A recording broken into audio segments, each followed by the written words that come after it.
नमस्कार। News live 18 में आपका स्वागत है। देश समाज की उन्नतियों के साथ आगे बढ़ रहा है, लेकिन आज के दौरान में भी समाज में पुरानी कुरीतियों के कारण देश हर बार शर्मिंदा होता है। दहेज प्रथा जैसे रीति रिवाजों में कई वर्षों से बेटियों की जिंदगी ली है। इस प्रथा को समाप्त करने के लिए सरकार द्वारा जागरूकता अभियान जैसे अनेक कदम उठाए गए, लेकिन आज भी कुछ लोग लालच के कारण बेटी के परिजनों से दहेज की मांग कर बेटी का जीना दुश्वार कर रहे हैं। घटना दहेज प्रथा की है, जिसकी बलि एक विवाहिता चढ़ी, जिसे न्याय दिलाने के लिए उसके कातिलों को सजा दिलाने के लिए एक पिता इंसाफ की गुहार लगा रहा है।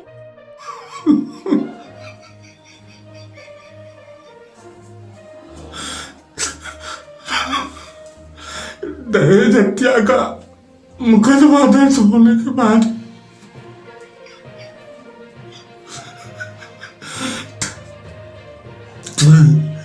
दहेज हत्या का मुकदमा दर्ज हुआ 498 304 बी 34 के तहत। उसके बाद भी जो केस के आईओ अतुल सोनकर साहब है, लगभग मुकदमा दर्ज में भी 2 महीने बीत चुके। उन्होंने कभी मुझसे मिलने की, बातचीत करने की जरूरत नहीं समझी। बार बार मैं ही उनसे कोशिश करता रहा मिलने की, बातचीत करने की। सभी बातों का मेरे पास ऑडियो रिकॉर्डिंग है।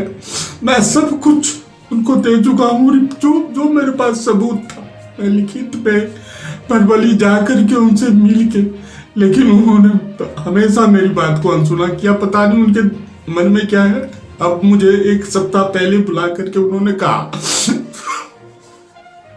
कि 304 का मुकदमा नहीं बनता है। ये मुझे समझाने लगे। मैंने उनसे कहा कि ये मुकदमा मैंने रजिस्टर नहीं किया। एसपी साहब के कहने से लोनी थाने के एसएचओ ने इस मुकदमा को रजिस्टर्ड किया है। पुलिस मेरे पिताजी की जागीर नहीं है।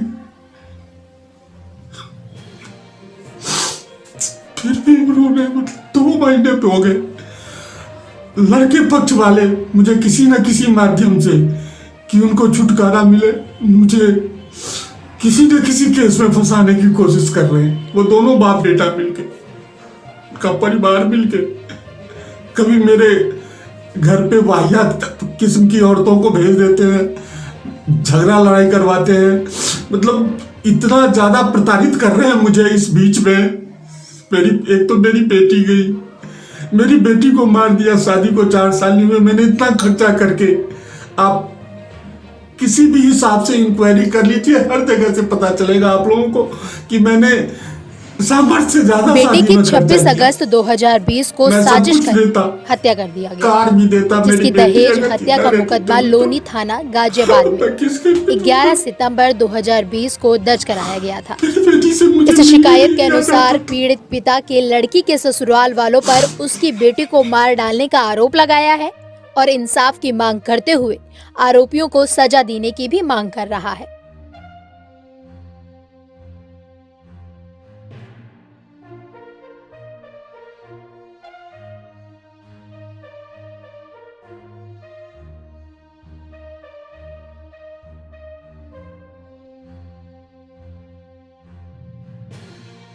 मैं अनिल झा, दिल्ली करावल नगर निवासी।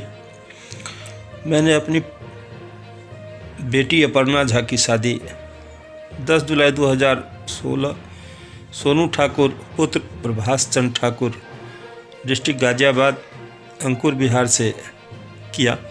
दहेज के शादी के दिन से ही दहेज के लिए, दहेज में कार के लिए वो लोग, जबकि मैंने शादी में 25-30 लाख रुपया खर्चा भी किया था और कार के लिए वो लोग बार बार, उनकी शादी के रात से ही डिमांड रही, जो मैं दे नहीं पाया। उसके वजह से लगातार 4 साल जो मुझे प्रताड़ना, फ़ोन पर गाली गलौज, ये बहुत सारी हरकतें करते रहे और मैं सहता रहा। ये प्रताड़ना मेरे साथ मेरी पत्नी, मेरी बेटी अपर्णा को भी 4 साल लगातार सहना पड़ा और इसका परिणाम बाद में अपर्णा की हत्या कर साजिश के तहत उन्होंने अपर्णा मेरी बेटी का हत्या किया। उसका 26 अगस्त 2020 को जिसकी दहेज हत्या का मुकदमा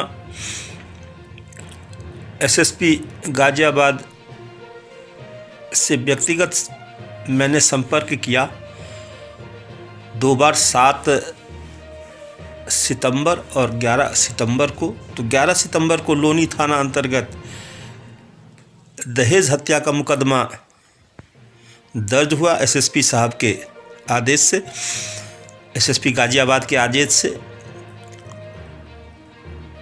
498 ए 304 बी 34 के तहत दहेज हत्या का मुकदमा लोनी थाना के अंतर्गत दर्ज हुआ। उसके बाद 12 सितंबर 2020 को इस केस के आईओ अतुल सोनकर, पीपीएस अधिकारी, सीओ लोनी गाजियाबाद, डीएसपी हैं सीओ साहब, उनके देखरेख में इस केस को जांच के लिए दिया गया और 12 सितंबर से अब तक मैं उनसे बार बार संपर्क में रहा। कभी भी उन्होंने मुझे ये नहीं समझा उन्होंने कि मैं भी एक बार वादी को कोई सूचना दूं या संपर्क करूं, ऐसा उन्होंने कभी उचित नहीं समझा। मैंने ही हमेशा केस के बारे में हालचाल पूछा। वैसे मैं 13 सितंबर को केस मिलने के बाद उनको, जब केस उनके चार्ज में था, तो 13 सितंबर को मैं मिला था उनसे। पीड़ित पिता अनिल कुमार बातचीत मेरी हुई थी दिल्ली निवासी के अनुसार अतुल उसकी सोनकर बेटी साहब से। अर्पणा तो झा की उन्होंने कहा शादी था 10 मुझे जुलाई 2016 को सोनू ठाकुर मैं पुत्र प्रभास 1-2 चंद्र दिन में ठाकुर लोनी प्रतिवादियों गाजियाबाद से हुई थी। विवाह यहाँ के कुछ दबिश दिन डाल बाद ही करके उसकी बेटी के साथ और मैं ससुराल उनको वालों ने मारपीट अरेस्ट की करूंगा और उससे कार की डिमांड कर प्रताड़ित बुलाऊंगा। करते रहे। ऐसा जबकि उन्होंने अब पिता तक के नहीं अनुसार किया। शादी में 20 से 25 लाख रुपए तक का खर्चा पहले ही कर चुके थे, फिर भी उनकी डिमांड बढ़ती ही जा रही थी। अर्पणा झा को 2 साल पूर्व भी ससुराल पक्ष द्वारा जहर देकर मारने की कोशिश की गई थी, लेकिन तब आपसी रूप से सुलह हो गई थी। उसके बाद भी अर्पणा के साथ ससुराल द्वारा प्रताड़ना चलती रही। 26 दिसंबर 2020 को किसी अनजान नंबर से कॉल आया और बोला गया कि आपकी बेटी आयुष्मान हॉस्पिटल में मृत अवस्था में है। मृत प्रत्यार्थी द्वारा पुलिस को कॉल भी किया गया था, लेकिन पुलिस ने कोई कार्यवाही नहीं की। पिता के अनुसार उसकी बेटी के पहले से ही एक बेटा एक बेटी सिजेरियन डिलीवरी के माध्यम से हुई थी, लेकिन ससुराल वालों की तरफ से 4 सालों में तीसरी डिलीवरी ऑपरेशन से कराना ये साजिश का हिस्सा है, जिसने अर्पणा झा की जान ले ली। पिता का आरोप है कि दहेज हत्या के मामले में लोनी थाना गाजियाबाद में 11 सितंबर 2020 को केस दर्ज हुआ था।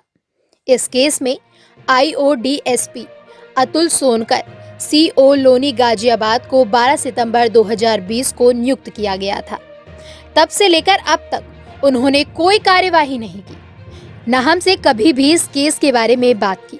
मैं IO के तहकीकात से संतुष्ट नहीं हूँ। अगर ऐसा ही चलता रहा तो मेरी बेटी को इंसाफ नहीं मिल पाएगा।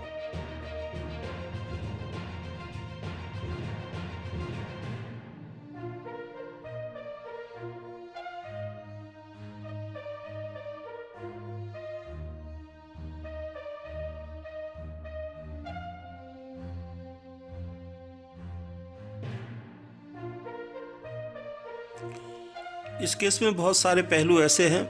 26 तारीख को हत्या होती है। 28 तारीख को पोस्टमार्टम होता है अपर्णा का।